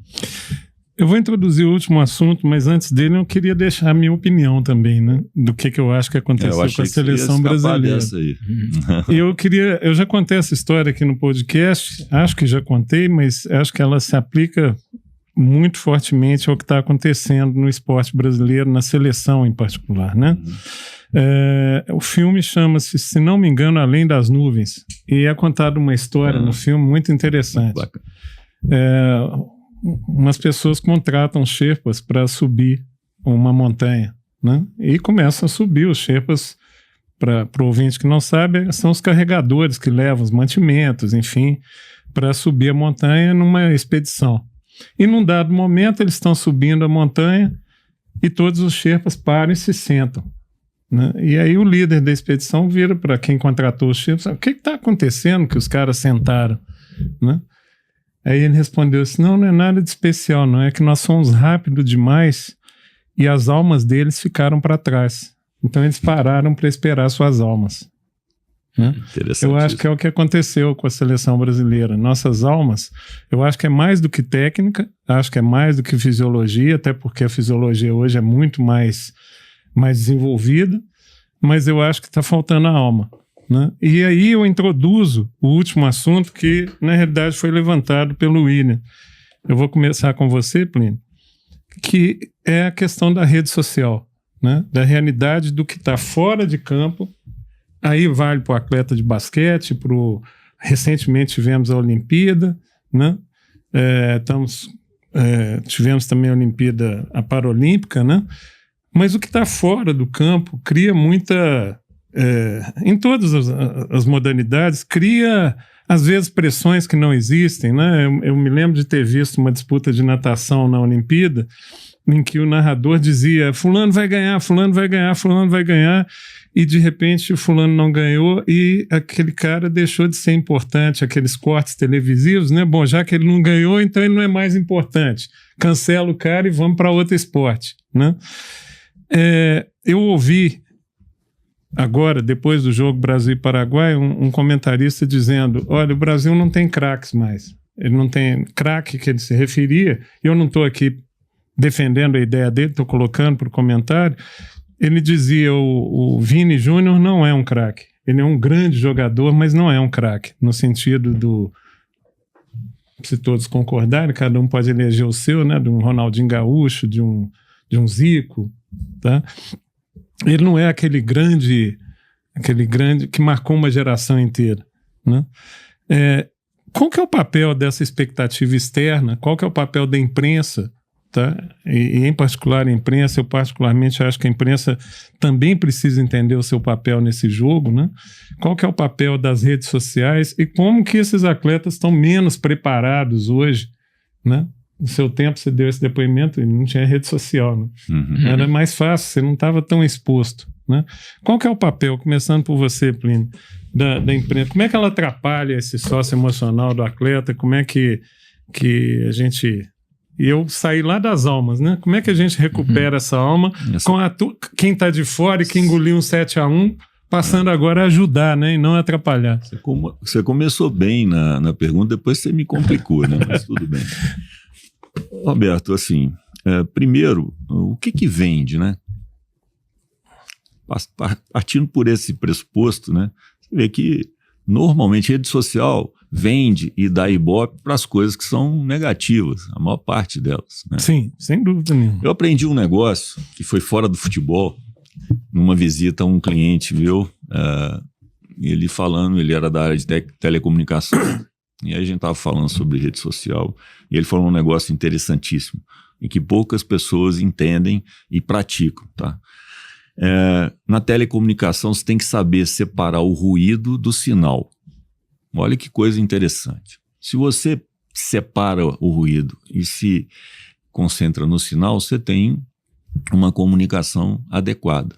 Se você considera o ruído, a comunicação é ruim e ela traz um efeito nocivo para as pessoas. E é o que a rede social faz. Então, primeiro, acho que os clubes, principalmente, eles têm que saber tratar isso de uma forma muito inteligente, porque, na maioria das vezes, as reações elas são para o ruído, não para o sinal.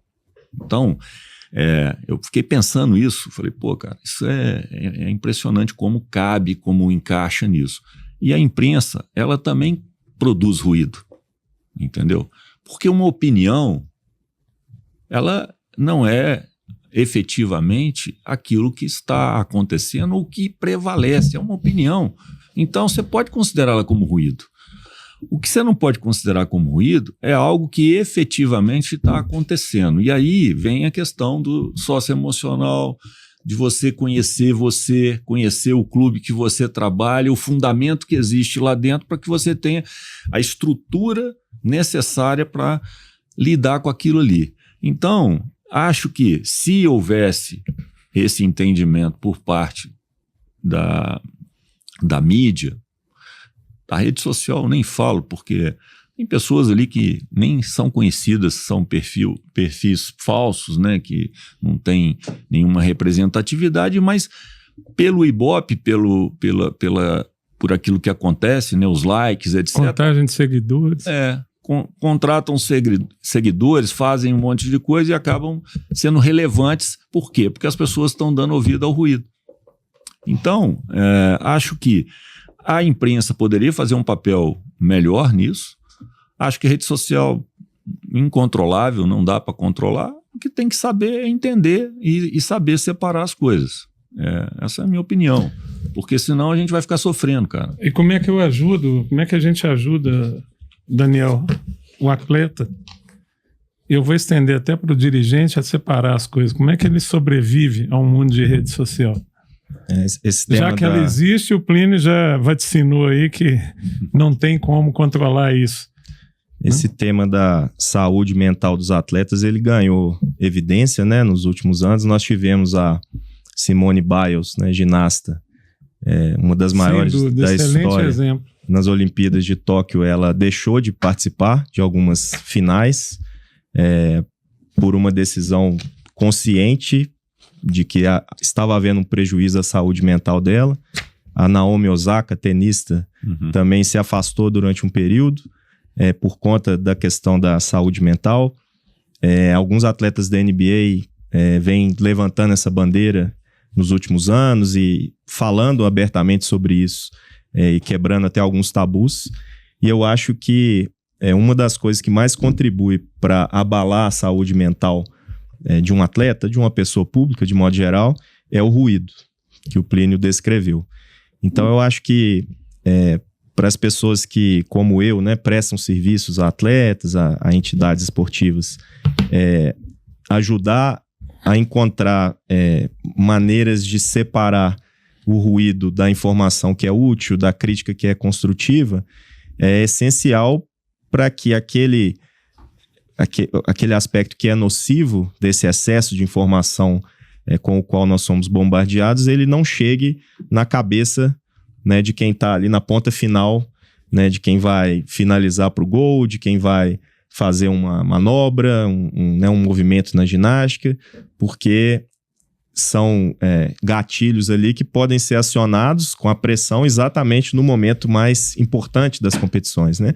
E aí o atleta não tem o resultado, e aí acontece o que você descreveu, né? E uma questão até cultural, né, do brasileiro. É como se aquele atleta ali só importasse enquanto ele está disputando uma final ou uma classificatória para uma final, depois ele é quase que descartado, né? E eu acho que um trabalho que leva em consideração essa preparação do socioemocional e a identificação ali dos perfis é fundamental para que a pessoa tenha condições de usar um filtro para separar o ruído do que é o sinal, né, do que é a boa comunicação. Mas realmente não é fácil. Eu coloco, né, em contratos, lido com cláusulas dessa natureza, que dizem o que o atleta pode ou não fazer em rede social, porque há marcas que fazem investimentos grandes, né, para se vincular à imagem dos atletas, então ele não pode fazer determinadas... Publicação. Adotar algumas condutas, publicar matérias, às vezes, que até podem... ele gostaria de manifestar uma opinião e até não faz, às vezes por força de um contrato, às vezes pela consciência de que ele só tem a perder se ele manifestar, porque ele pode ser bombardeado ali com um ódio irracional de gente que ele não conhece. Cancelado, né? Que é o termo. Cancelado, mas de gente que vai gerar o ruído. Então é mais um dos cuidados que eu acho que o atleta de alto nível e as instituições esportivas têm que tomar no mundo atual, né? É blindar o máximo possível os atletas desse ruído, para que o que chegue para eles seja a informação de qualidade que vai, de alguma maneira, contribuir para que ele, né, desempenhe tudo aquilo que ele pode desempenhar. William, você não pode escapar do detalhe que eu vou colocar. Não tinha rede social na sua época, mas você viu carreiras serem destruídas por uma imprensa que não sabia. Como é que o Plínio falou? É uma imprensa que tem uma responsabilidade, que pode... Você viu isso acontecer? Eu peguei o início do Twitter, né? Que hoje é o X, né? Tá até bloqueado. E fui talvez um dos primeiros atletas a criar um perfil. Por acaso. Tava chegando essa nova ferramenta de comunicação e tudo, e um amigo me falou, pô, por que você não se cadastra aqui e tal? Eu falei, mas o que é isso? Aí ele explicou ali mais ou menos. Ok, tá um dia de bobeira na concentração, fiz isso. E como toda ferramenta, né, ela pode ser boa e pode ser ruim. Para mim, caminhou muito pro lado negativo, né? Só que eu escutei de um técnico de base que tinha trabalhado com um técnico profissional que foi muito renomado no Brasil, chamado Enio Andrade. E o Enio Andrade, segundo esse técnico, que foi meu técnico na base, falava que ele não lia, ele não via e ele não ouvia a imprensa. Porque tudo que eles iriam falar, ele já sabia. Se ganhasse, ia elogiar, se perdesse, ia criticar, de forma geral. Óbvio que, né, tem análises que são melhores feitas mesmo na derrota e mesmo na vitória. Mas é difícil a gente ver alguém criticando na vitória, né? A não ser que estejam vencendo várias partidas e jogando mal, mas mesmo assim você fica quase que isolado numa opinião, mas não tá jogando bem, porque se valoriza a vitória, né? Então, assim, a imprensa, de forma geral também, mais uma vez, eu tive a oportunidade de ficar quase 4 anos como comentarista esportivo no Grupo Globo e vi, assim, comentaristas fantásticos e vi gente que eu achava que não comentava bem, né? Não lia bem ali a partida e tinha opiniões, assim, às vezes contundentes demais, e que acabava prejudicando, né, o atleta. Então eu vejo a imprensa, ela tem um papel preponderante em todo o esporte, mas algumas vezes ela acha que ela é mais importante do que ela é. Na verdade, ela é dependente do esporte. O esporte não existe. Não é protagonista, né? O esporte não existe por causa dela. Ela existe por causa do esporte, né? E às vezes tem essa confusão. E com as redes sociais, eu, pelo menos, o que eu fiz e faço cada vez mais é me distanciar. Então, assim, quando eu encerrei minha conta no Twitter, eu tinha 250 mil seguidores. Só que muita coisa nociva. Então, para que eu vou ficar lendo aquilo, né? Então, uma coisa que eu tomei, decisão foi, não quero mais. E fechei a conta. Quando você encerrou, você já tinha encerrado sua carreira? Já tinha parado. Foi quando eu fui para o Santos, em 2018, eu fui para o Santos como gerente de futebol, eu resolvi deletar, já era uma coisa que eu vinha ensaiando há muito tempo.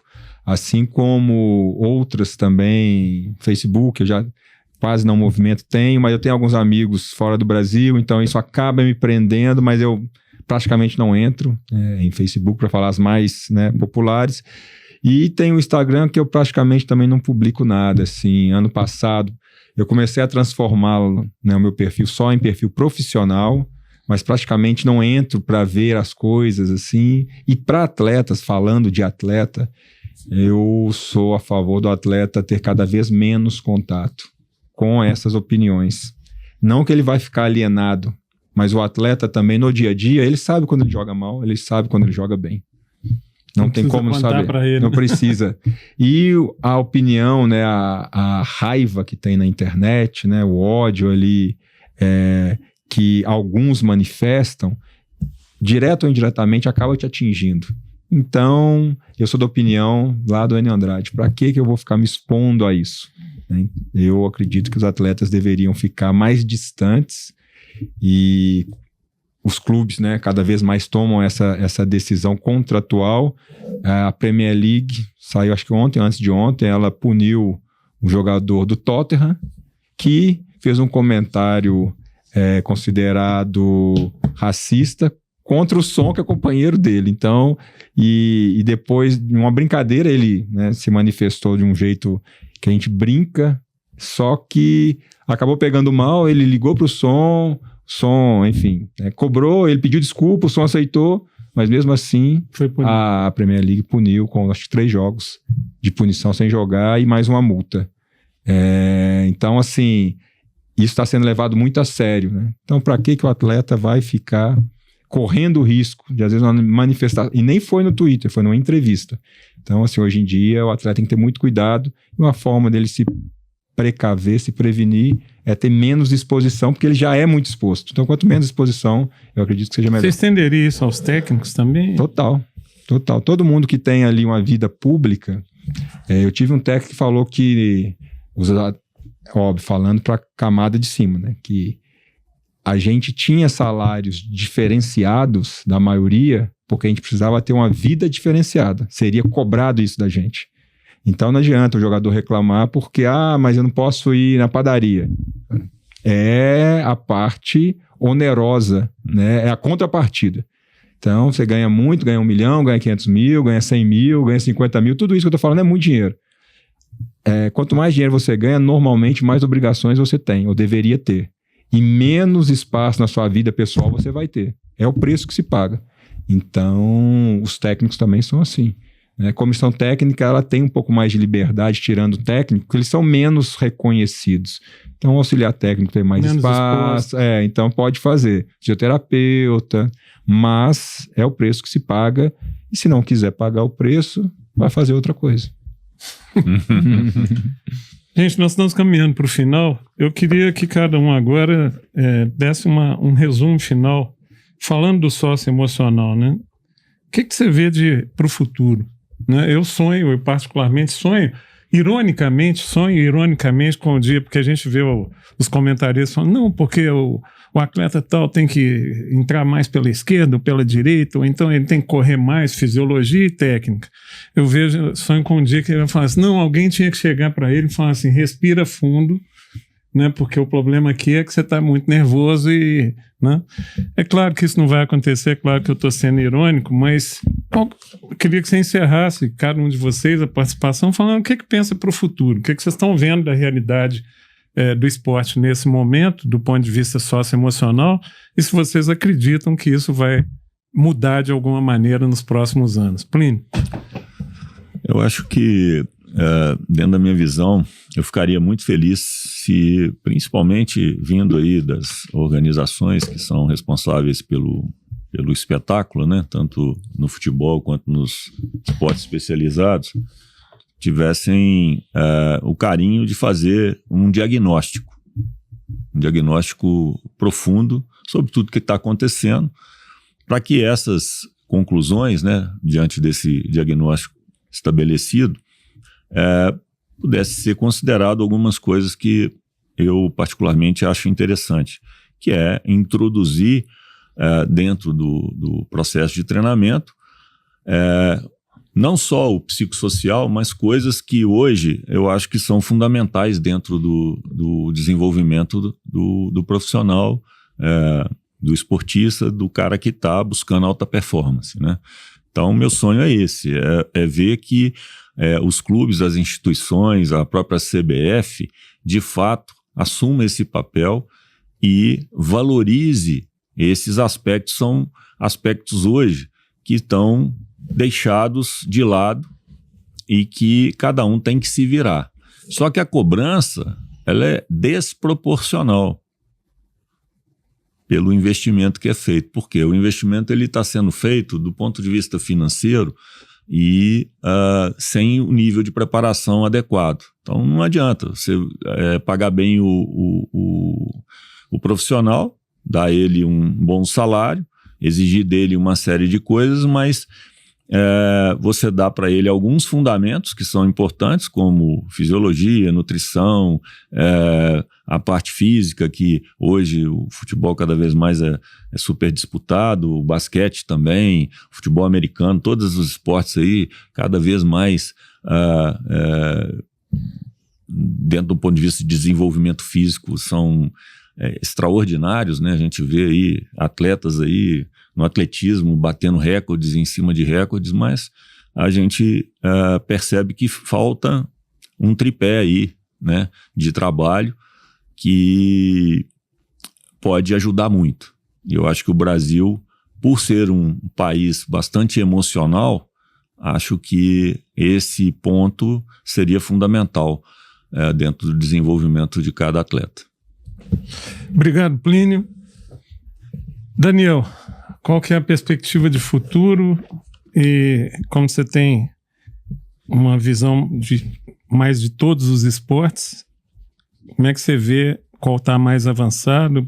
Né? Você já trouxe alguns exemplos legais, mas como é que você vê o futuro disso aí? Falando especificamente do Brasil, eu espero que debates como este tenham cada vez mais espaço dentro do universo do esporte, né? Então hoje tem muita mesa redonda falando sobre a rodada, sobre os erros de arbitragem, e a informação mais qualificada, ela acaba ficando um pouco em segundo plano, né? Então, voltando ao tema do ruído, tem muita gritaria e acho que para a gente evoluir, né, do ponto de vista esportivo, e aí, né, falando de maneira geral, de uma política esportiva, uma cultura esportiva, a gente tem que dar mais espaço para debates como esse, mas isso tem que ser acompanhado por um investimento lá na base, na educação, né? Então, volto a falar que o esporte na escola, eu acho que é uma ferramenta transformadora e a gente tem que aproveitar o poder do esporte, né, de mobilizar as pessoas, de criar ali identidades e afinidades, né? Você vira o melhor amigo do cara que você acabou de conhecer na arquibancada, e eu acho que só o esporte, o entretenimento, né, a música também um pouco, permitem esse tipo de associação tão fácil, né? Então eu acho que a gente tem que aproveitar mais o esporte como uma ferramenta para ensinar, como uma plataforma para comunicar bons valores, e isso passa por todos os atores aí do mercado, né? Desde as entidades de organização do desporto até os próprios atletas, né? Que são ídolos, né? Que são referência para as crianças que estão torcendo ali na televisão, no estádio, que enxergam naquele atleta alguém em que ele pode se espelhar. Então, esse tipo de cuidado, né, com o socioemocional, eu acho que ele enriquece o ambiente de um modo geral e dá às pessoas, aos atletas, aos dirigentes, aos torcedores, mais consciência daquilo que está acontecendo, e isso até ajudaria para que as cobranças fossem mais proporcionais, né? Para que no momento, no calor da emoção, o torcedor entendesse que aquele atleta ali é uma pessoa que tem problema dentro de casa, que tem uma família para cuidar, que tem sentimentos, né? E essa cobrança exagerada que existe trata todo mundo como se fosse um robô, né? Então, eu sou um entusiasta do tema, acho que a gente tem experiências muito interessantes e melhores práticas, né, para aprender com outros atores aí do esporte, com outras culturas esportivas, e gostaria muito que daqui a um tempo esse tipo de conversa fosse mais frequente, né, nos ambientes aí do esporte de maneira geral. Muito bom. William, o que você espera para o futuro? nesse campo. Primeiro, agradecer o convite, obrigado, foi enriquecedor o papo aqui com vocês três, então já me coloco à disposição para outros e aceitarei o convite, se eu tiver agenda, com certeza. Foi um prazer, aliás, um prazer recebê-los todos, e realmente acho que, concordo com o Daniel, que nós trouxemos aqui um tema que precisa ser refletido. Espero que mais gente possa nos assistir, refletir e suscitar esse tema em outros espaços. Estava pensando aqui, né, tudo que a gente conversou, e eu olho para o esporte, né, principalmente a gente fala do futebol, que é o carro-chefe no Brasil, e eu não consigo ver o esporte, principalmente futebol, apartado, obviamente, da sociedade, né? A gente é parte da sociedade, a gente não é uma bolha, apesar de muitas vezes parecer uma bolha, mas a gente é totalmente influenciado pela sociedade, né, onde a gente vive. O Daniel falou do esporte na escola, né? Quando a gente fala do socioemocional, a gente vive na sociedade que não valoriza, né, o socioemocional. Então, a gente não tem na escola pública e muitas vezes, talvez até privada, esse profissional para estar ali dando esse suporte. Então, enquanto a gente não tiver como sociedade, né, como entendimento até político, valorizar esse tema, eu vejo como muito difícil dele avançar na velocidade que deveria. A gente pode ter, talvez, eu espero que isso aconteça, até tentando parafrasear Ariano Suassuna, ele falava que ele não era otimista porque ele poderia se passar por bobo, e que o pessimista era chato, que ele era um realista esperançoso, né? Alguma coisa nessa linha, assim.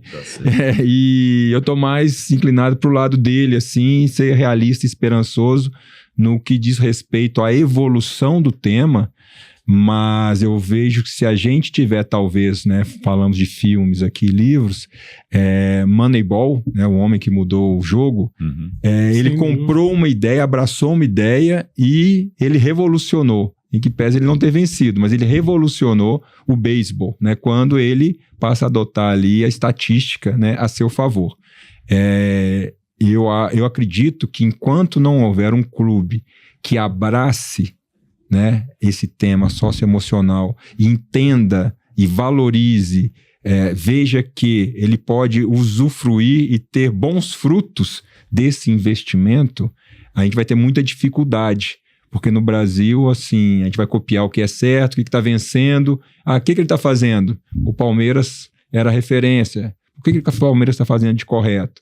Então, se daqui a pouco surge que o Palmeiras investe pesado no socioemocional, outros clubes começarão também a fazer.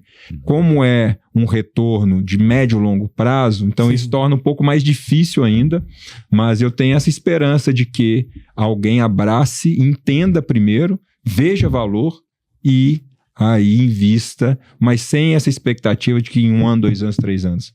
Isso tem que ser um projeto de clube para avançar como um pilar. Muito obrigado, Willi. Eu repito, Deming dizia, em Deus nós confiamos, os demais me tragam dados. Né? Se o seu clube, se você como atleta não se conhece, não tem informação sobre suas características socioemocionais, se você que é dirigente de clube não conhece o perfil dos seus atletas, está na hora de pensar um pouco sobre isso. A imprensa está na hora de refletir um pouco sobre isso, sobre como nós podemos transformar o esporte, dando a ele essa terceira perna sobre o qual ele pode se apoiar, além da fisiologia, além da técnica e além de tantas outras pernas como a nutrição, que são importantíssimas para a formação integral do atleta. Este foi o podcast Você Não É Todo Mundo, uma produção do time SPEC da CUCAC, um espaço para falar com gente, de gente e sobre como gente pode se desempenhar melhor, se conhecer melhor, para desenvolver as suas melhores características no desempenho de suas funções profissionais. Eu agradeço a presença do Plínio Signorini Filho, do Daniel Portillo e do William Oliveira por esse papo que foi enriquecedor. Se você ainda não é inscrito no nosso canal, inscreva-se. Se você não ativou ainda o sininho das notificações, faça isso. Dê o seu like ou o seu dislike. Acompanhe, divulgue nas redes sociais para que mais gente possa ter acesso a esse conteúdo. Esse foi, mais uma vez, o podcast Você Não É Todo Mundo. Um grande abraço e até o nosso próximo episódio. Mas você não é todo mundo. Mas você não é todo mundo. Mas você não é todo mundo.